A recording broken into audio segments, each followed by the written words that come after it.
Hi, in this video we're going to try and fix up this Milwaukee Hackzall reciprocating saw.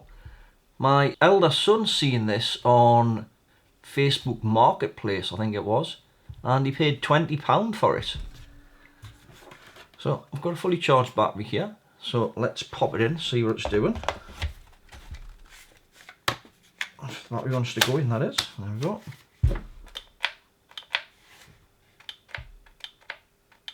Well, we've got a light on, and when you pull the trigger you can hear like a little click coming from inside, and that's about it. So that appears to be the problem. I mean, it could just be that it's a mechanical problem and the motor's jammed or something. I wonder if we could see. Let's just see if the motor turns.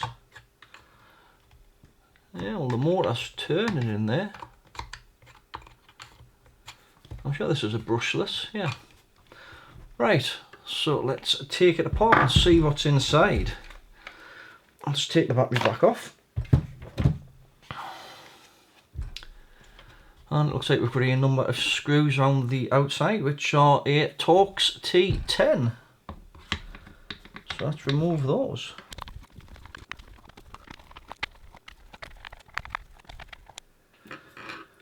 Right, that's all of the screws out of it. Let's see if this cover wants to come off now. It looks like it might be stuck. Oh, no, that's alright. I thought it was stuck on the rubber bit at the front here. Right, let's see what we've got in here then. I'll just zoom down a bit. So, we've got the brushless motor here. And it looks like all of the electronics seem to be in this part here, which looks to be potted. So this might be a bit of a nightmare to have a look at. So how are we going to tackle this one then?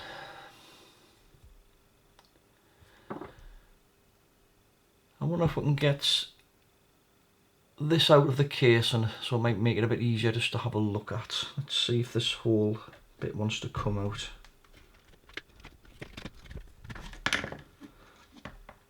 Right, so we can get that casing out of the way now.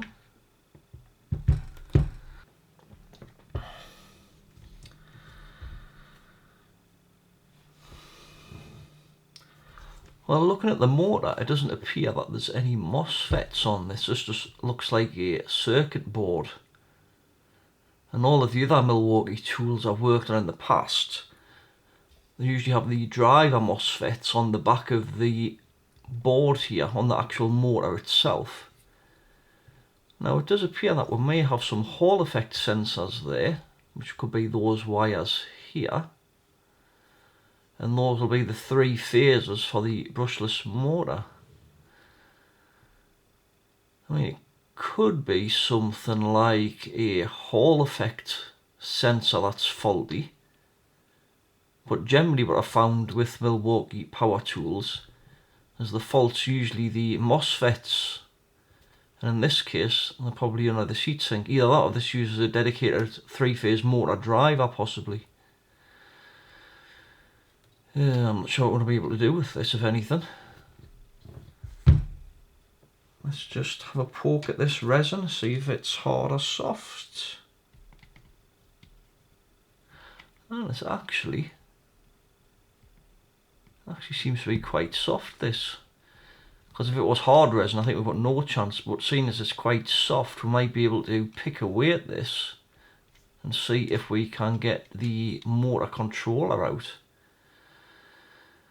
But before we do that, I think what we'll do is we'll have a look at the Hall effect sensors. We'll strip this motor down, we'll have a look at the Hall effect sensors just to check those for damage.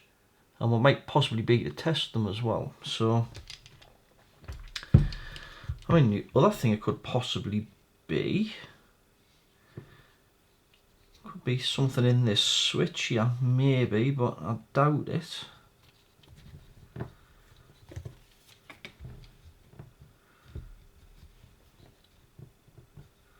All of the wires seem intact.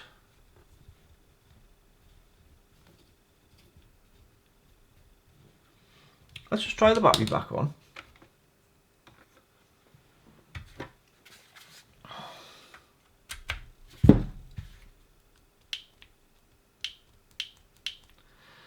Right, try taking the motor off from here, I think. Right. Let's see if we can get the motor off and have a look at that. I think I need a bigger Torx driver. I can tell which one I use the most by the colour of the handle.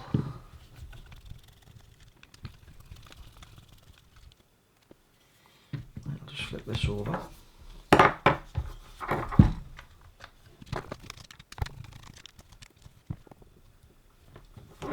I'm not sure if that motor wants to come out. Let's just try and doing these screws.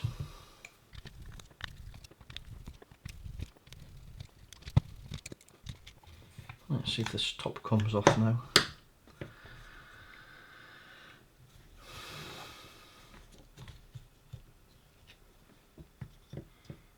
Not sure whether that's something there or not. Let's see if I can get this armature off. There we go.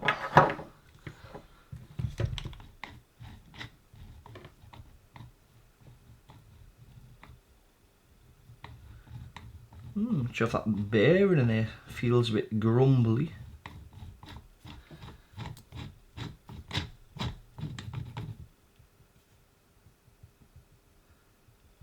I mean, there was a little bit of play in there.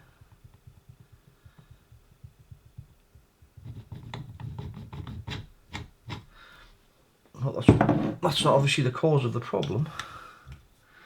I was just having a look here.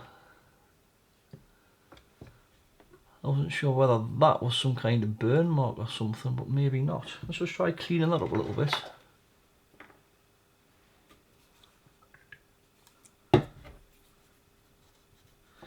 It's just muck.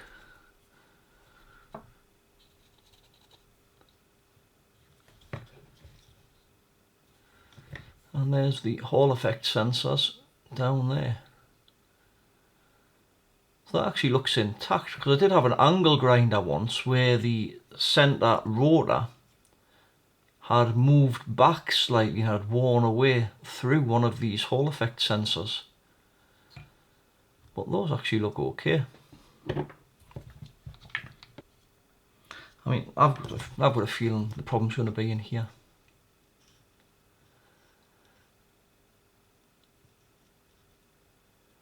I was thinking about x-raying this, but the problem is we've got this big metal heatsink on the top here.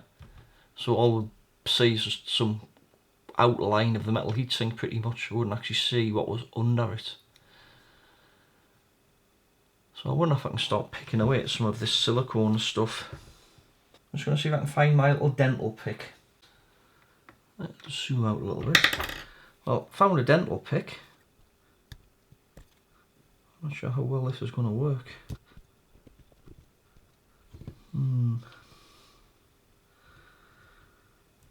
Yeah, not great.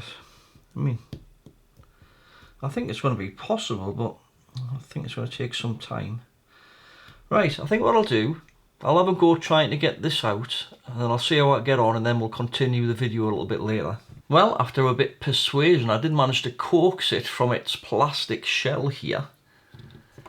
And I have started cleaning the board a bit, and this is where I'm up to. I did manage to use a lot of IPA, this little dental pick, and put a bit IPA on, scratch a bit, so it's very slow going.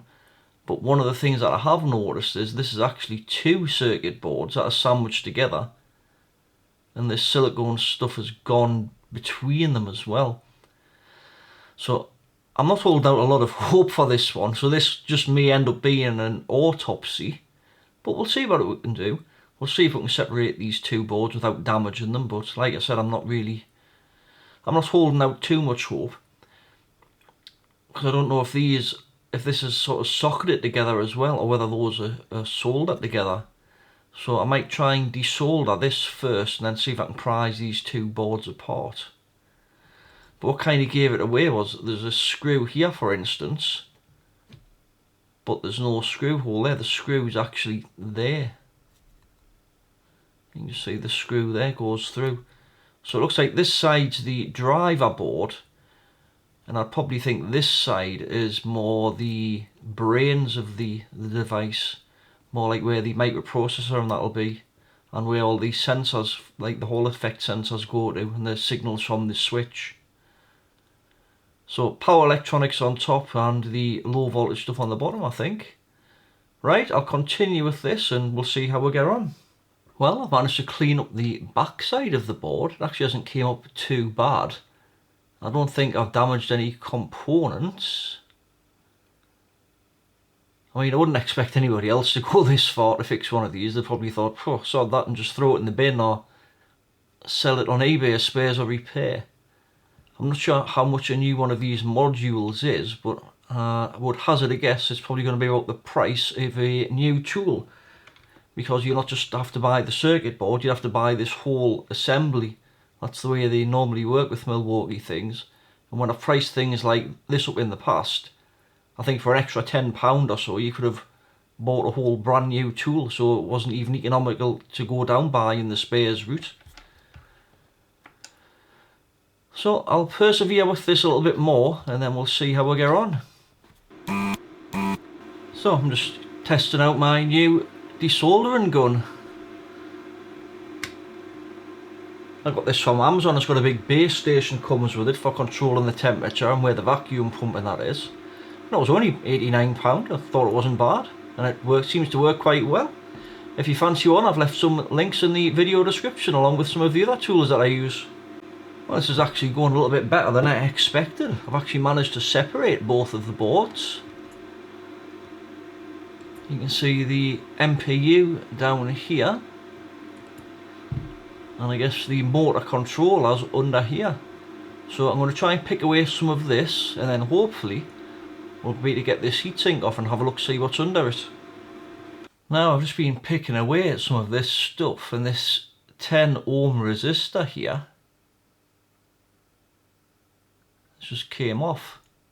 Now that could have been me when I was trying to get the screwdriver in to separate these two boards, or that might have already been slack, so that might be one of the potential problems with this. But the problem is I've got to solder it all back together to test it, so I'm just going to put that to one side and then we'll continue and see if we can see anything else. Right, so that's the CPU board cleaned up. I have lost a diode from here, but I managed to find it, so we can solder that back on and solder that resistor back on.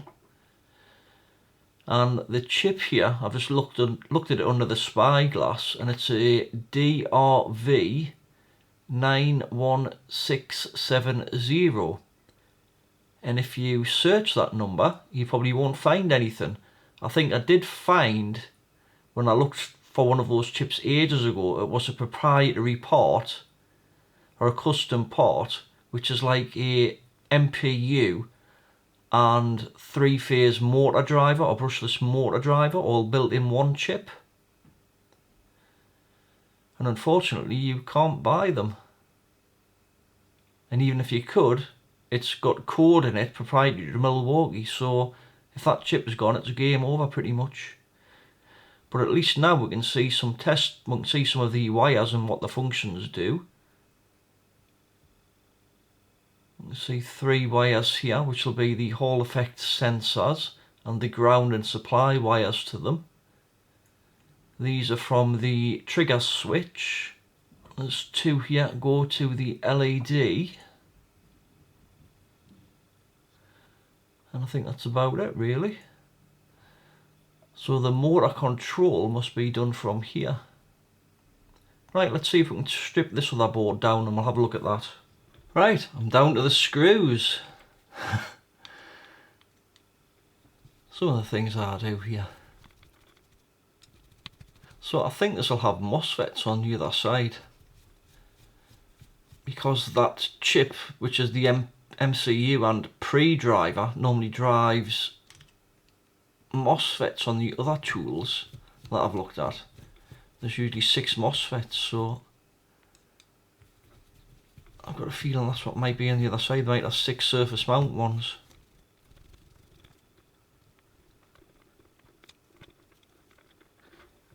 Yeah, I think that's all of the screws.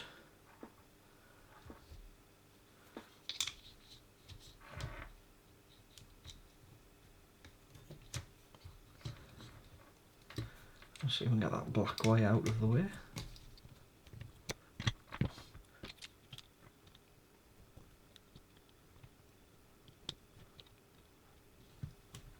We've got any more screws, have we?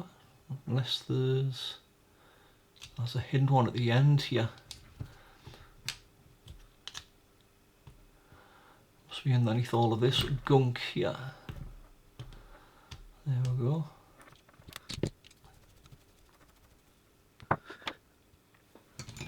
Let's see if we can get this top off and see what's under here. I'm intrigued.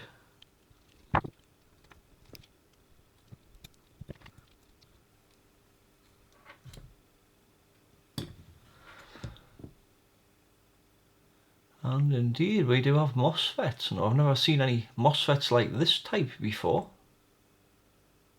There was a bit black kicking about in here, so I'm just wondering whether one of these has exploded or not.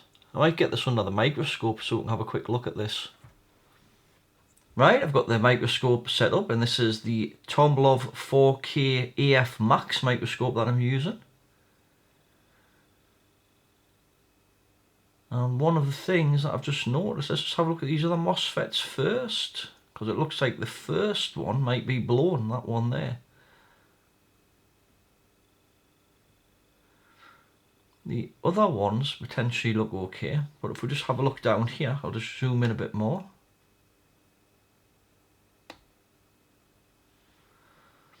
I can see black under there. Just find something to point with.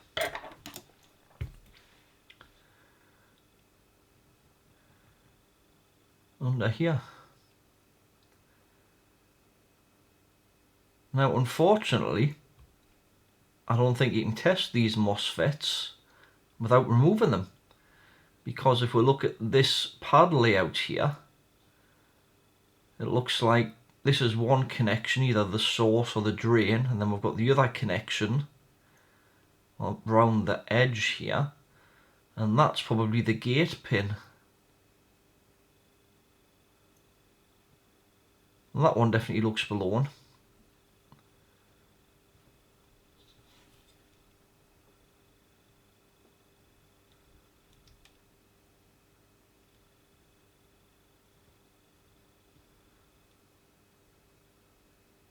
I'm not sure about that one.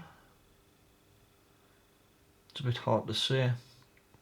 But the only way to be able to test these is to remove them by the look of things. And what I've had happen in the past as well is once these fail, sometimes they weld themselves to the actual pads, making them pretty much impossible to remove. I don't know if I can get this gasket off. I could still have a go at trying to remove this one, but I think that's the main cause of it. I did suspect MOSFETs, and that definitely looks blown, that one, so I'm pretty sure that's what it is. Right, I've managed to remove the gasket. Let's put some hot air on this and we'll see how we get on.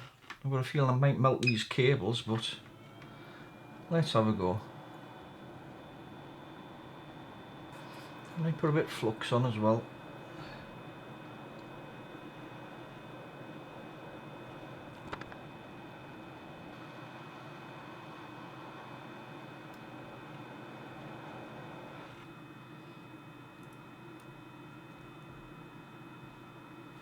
Right, I'm going to put a bit of flux on there. I'm just going to clean this off with a bit of solder wick.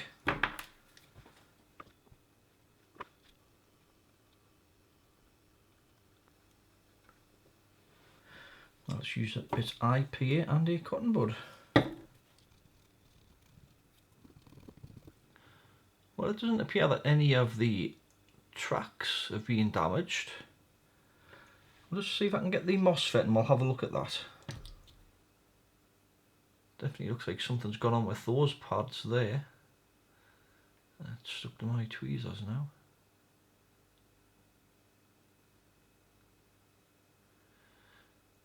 We should actually be able to test this now with the test meter. That may be an idea. So if we have a look at the footprint here, these pins here, I've just looked at the data sheet as well, are the source, so we've got 5 of those linked together.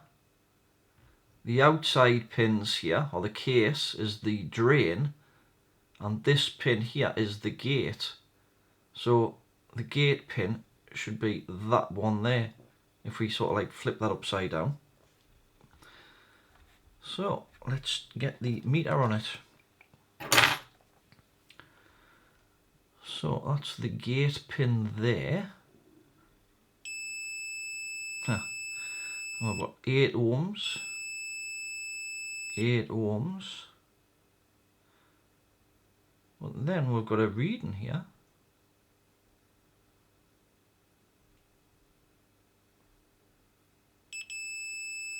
But we've also got a short from there to there, so there's definitely something wrong with this MOSFET. Yeah, because we've got a short from gate to there, and we've also got a short from here to the case. So yeah, it's definitely fried, that. Now the problem is, has this sent voltage down that pin and fried the microcontroller? Because I've had that happen before as well, in which case we'll not be able to repair this one. And I'm not sure how we're going to test the other MOSFETs without removing them, unless I can trace through the circuit board and kind of see if I can measure them in circuit maybe. That might be an option. I was just having a probe around with the meter here. So this MOSFET is kind of wired in parallel with this one, so if we go into here and here, we can see we get a short. So that's the drain and this is the source, and we haven't got a short there. And we can do the same on this MOSFET, we haven't got a short. Haven't got a short. Haven't got a short. No short on that one either. So it looks like it's only that MOSFET that's failed. But like I say, it could have sent voltage back down the gate pin to the MCU and fried that. The only way we'll really be able to tell is by replacing the MOSFETs and seeing if it springs into life. So what I might do is probably change both these MOSFETs. I'll probably change that one as well, because that one may have been stressed. If that one's came on, for instance, while this one's being shorted, it could have partially damaged this one as well. So I usually replace them as a pair.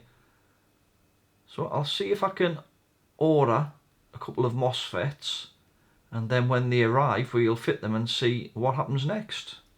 Well, it's been a couple of weeks since I last looked at this, and the new parts have just arrived.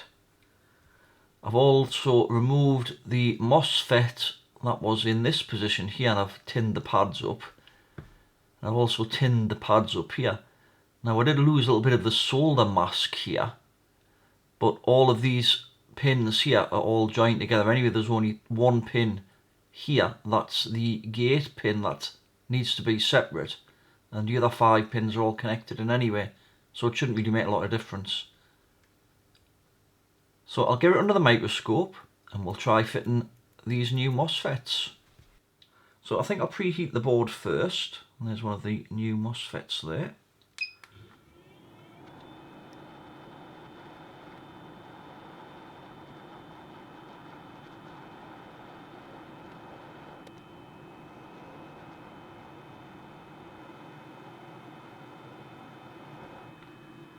I think I'll just spin the board around to do the other one, so I can get a better angle.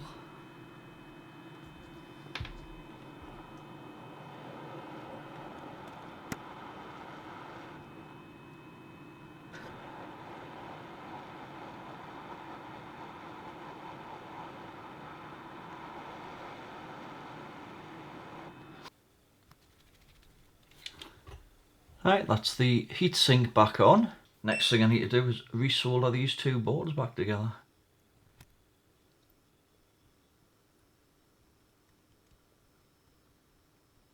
Well, I've got to try and remember how it went back together now.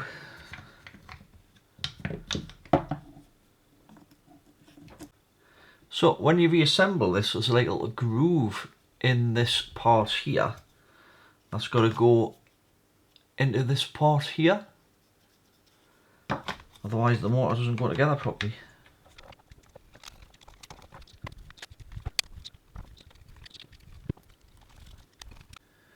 Well, I've almost got it back together. I'm not going to bother putting the white casing back on because it's all bent and whatever in any case. So it mightn't have as much weather resistance as what it did, but at least it may be functional. So I popped the LED back in, I've routed the cable around, I put this little bit back on the little peg there on the on-off switch. So it should just be the case to put back on, and then we'll give it a test and see what it does.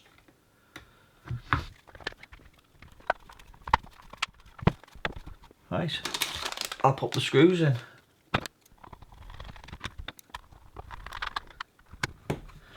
Might just pop a few in and then we'll try a battery on it.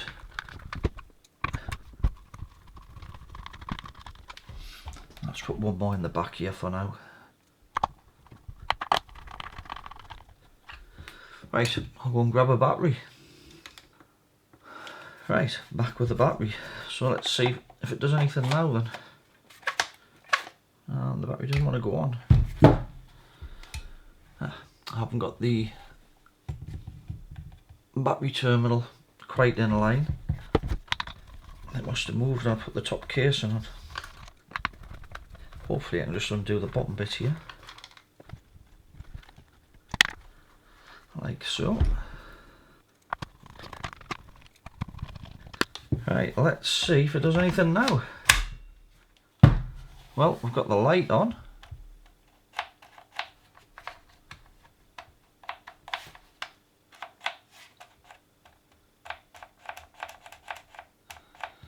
Well, that's strange.